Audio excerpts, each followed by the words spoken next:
Hello, everyone. Welcome back to the O'Rourke Report. We've got a bunch of things to go over today, so let's jump right into it.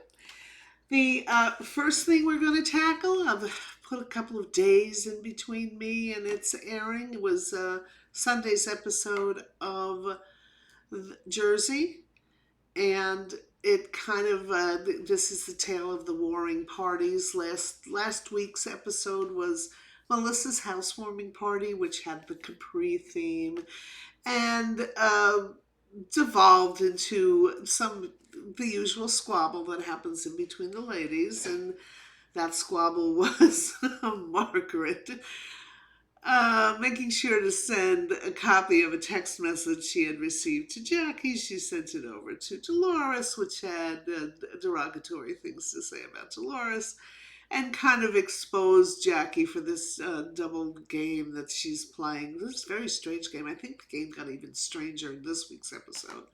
But anyway, that was last week's. This week's episode was a party at, well, I think it's Louie's house. I don't think it's Teresa's house.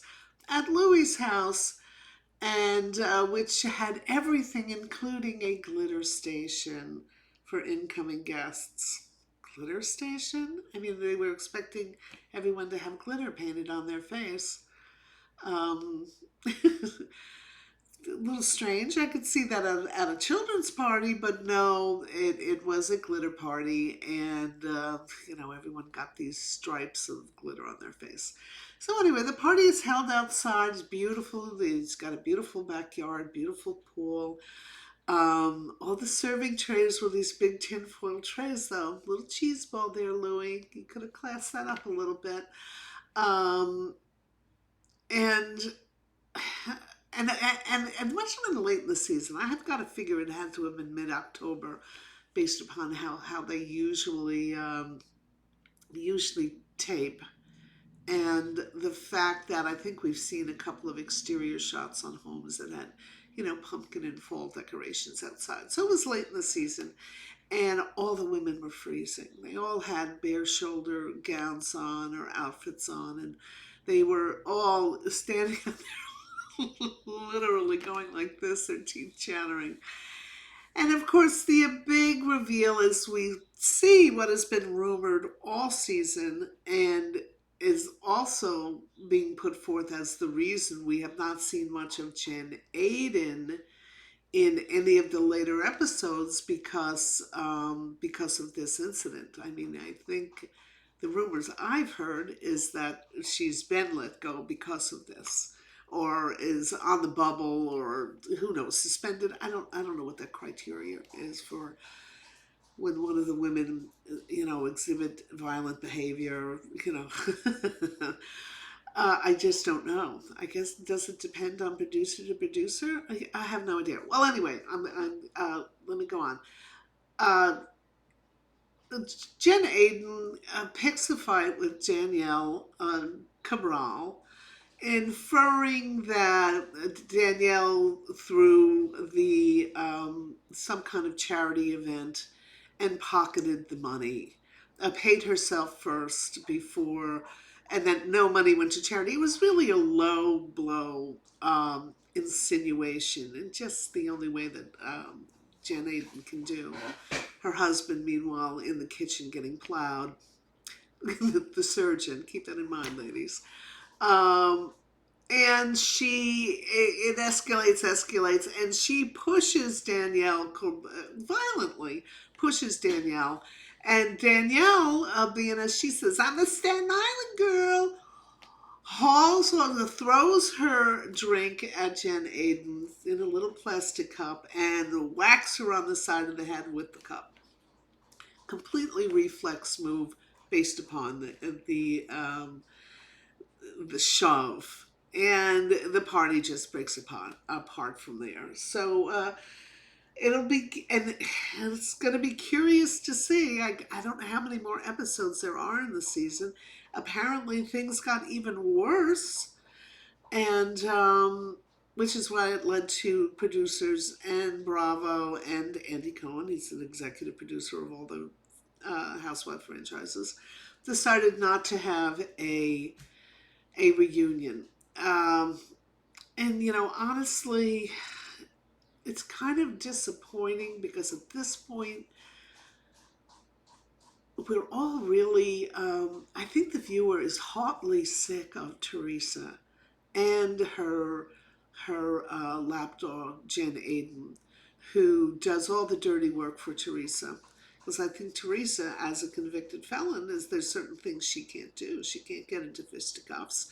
She can't get her hands dirty. I don't know if she's still on parole or not, but it just, we can't be putting up with this anymore. And for me as a viewer, I think it's human nature to want to see bad behavior punished one way or another. We as a society, we want to see that. We want to know there are consequences to bad behavior. There doesn't seem to be any consequences in the long run to bad behavior for the folks on this show. And the person I've always thought was the aggressor and the one who is the worst of them all has been Teresa and whoever she has as her minion that particular year. The other thing, again, we have Jackie Goldschneider in there as well, who's now aligned herself wholly with Teresa. But I think it's working on her mental health. I think she was drunk at this party. She looked drunk. She looked bemused and confused. And God, it just all around was not a great look. So that was Jersey. Now, what's going to happen in the final couple of episodes, I can only imagine. But I know this incident that happened in this week's episode had been rumored for a long time to have resulted in Jen Aiden being more or less cut from the edit as much as possible and possibly have her contract not renewed. Yet it still leaves Teresa there, doesn't it? Um, I've said this before, Andy's got some kind of weird alliance to Teresa. I don't know why, but he does, and we, the viewer, have, well, we can always choose not to be viewers, I guess. I think that's, I think that's going to be the answer more and more. Okay, so that was Jersey. That was Jersey. So other big thing that happened this week, Kenya Moore, who we've talked about the consequences of bad behavior, has actually been fired now from Atlanta. She was suspended with indefinitely, but the word comes down this week that she's actually fired. She is making all sorts of noise about how she's going to get legal counsel. Okay, typical, we can expect that from Kenya. But I guess we can also expect this from Kandi Burruss, who announced this year she's not coming back to Atlanta, so she's not an Atlanta housewife anymore, but she's one of the OGs. And she's been all over Instagram saying that, Bravo is treating Kenya unfairly for what she did. And, you know, Candy's always kind of had that edge that I really could never, I don't know. Candy strikes, now let's be very clear here. Kandi is an extremely successful songwriter. She's made millions in her career. Her singing career when she was in a girl group, an R&B girl group. And she continues to get royalty on a lot of stuff that she's written for other people. Candy's been a huge success. Having said that, then why does Kandi have to be out there selling sex toys? Really? Don't you think that kind of tarnishes your brand a little bit? But it does. In Candy's mind, it doesn't tarnish her brand at all. She just, in my mind, she makes bad choices. So anyway, here she is online to anybody who will listen about how they're treating Kenya unfairly. Oh, really, Kandi? You're the one who got Phaedra fired for putting out that rumor about you and your sex dungeon. You had the girl fired. So why you think it's okay for Kenya Moore to do revenge porn upon someone with cameras rolling, I don't get it. But that's kind of on brand for Kandi Burruss, isn't it? She just made, in my mind, she makes very bad choices. And she's also being, all you have to do is look what she did to Phaedra Parks. And it just, it's a head shaker. It's a head shaker. Okay, couple of things going over here. Danielle is leaving Summer House, which I think was a very smart move on her point. You know, ever since Winter House, where she really had uh, some unfortunate stuff happen, her own hand, I know, she thought she could act like Lindsay Hubbard, who's very loud and brash and can pull taxi drivers, you know, out of their car and up to her bedroom and have sex with them, you know, complete strangers. That's on brand for Lindsay Hubbard, who's not a very likable person. I've always said that. Danielle was always the quiet, good, solid friend. Well, she goes on Winter House this year and she thinks she's going to act like Lindsay Hubbard. Get any man she wants. Well, of course, she goes after a guy who, like a typical guy, okay, I'll jump into bed with you. But if a prettier girl comes along or somebody else I'm interested in, I'll drop you like a hot tamale, which is what happened to her. And then she chased after him. I mean, it was really, she was a stage 5 Klingon in Winter House this year, and she just never recovered. She then went on to Summer House, and she just never recovered, poor thing. And she's a successful business person, and she's trying to launch a new app. And I think she, you know, here's someone who can put two and two together and come up with four. She said, wait a minute, I'm going to be really hurting my brand here. Now's the time to back out. She does. She put through a beautiful statement earlier this week saying that she wouldn't be coming back for this season, thereby garnering a ton of goodwill from people. And so I'm glad to see she kind of came to her senses. So good for her. She was getting a little too long in the tooth to be scampering around after a bunch of 20-year-olds. She's in mid to late 30s. So good move on her part, and I hope she has a tremendous amount of success with her app, because she's garnered a lot of goodwill with Bravo.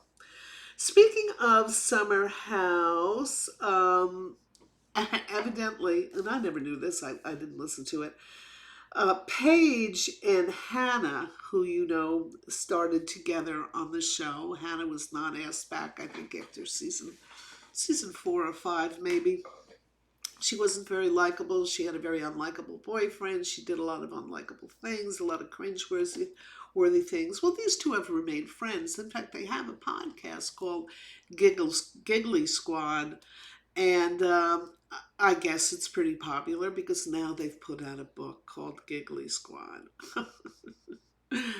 I can't imagine. I just can't imagine. I can't imagine, because Paige was not very likable, as likable as she is now when she was hooked up with Hannah. And now that she's, you know, put a book out with someone who's unlikable in my mind, in my estimation, I'm sure there'll be a ton of people who disagree with me. Put in the comments, let me know. They have a book out, so if you want, run out there and get it. I think it's called Giggly Squad. Other small little, I'm saving for my unpopular opinion at the end here. Danielle, we did. Kane, we did. Kelly Ben-Simone apparently has called off her engagement.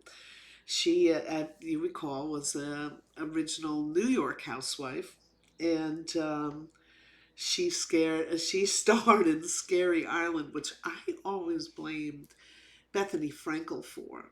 I mean, Bethany Frankel and others would like you to think that Kelly was the crazy one, but I think these, especially Bethany Frankel, they went after Kelly Ben-Simone during the Scary Island episodes. And I always used to kind of feel sorry for Kelly Ben-Simone until she was on the Ultimate Girl Trip recently, I think just last year.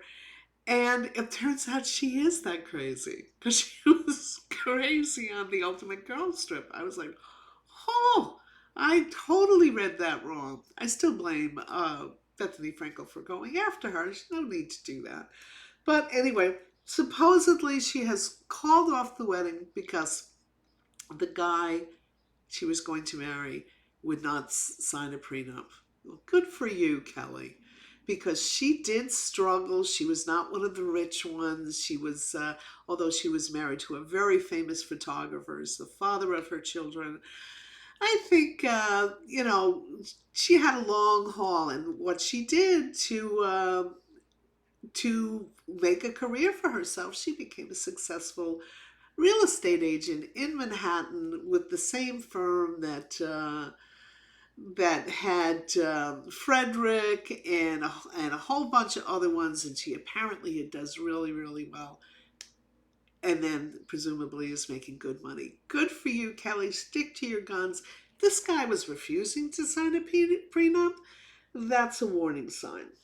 Okay, all right. One more little thing, and it's my unpopular opinion, I'm sure.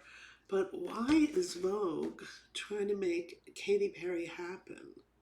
I mean, we've been inundated these last couple of days with Katy Perry deciding to be um, dressing like Kanye West's or Yee's wife with just the stockings, naked top. I mean, it's just not working for me. And Vogue, you get Anna Wintour behind you. You've got like a little bit of God wind behind you.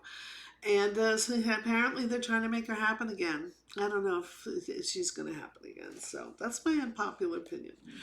Well, that is all I have for today. Thank you so much for listening as always. And I always forget to say this. If you like what you saw, please hit the subscribe button. Please hit the like button. I say this all the time. This is what the YouTubers, the YouTubians need to see in order to decide where my content should be presented. And so if you would, hit subscribe, hit the like button. It doesn't cost anything. It would certainly help me out, and certainly YouTube would appreciate it as well. So again, thank you so much. I appreciate you dropping by, and I'll talk to you soon.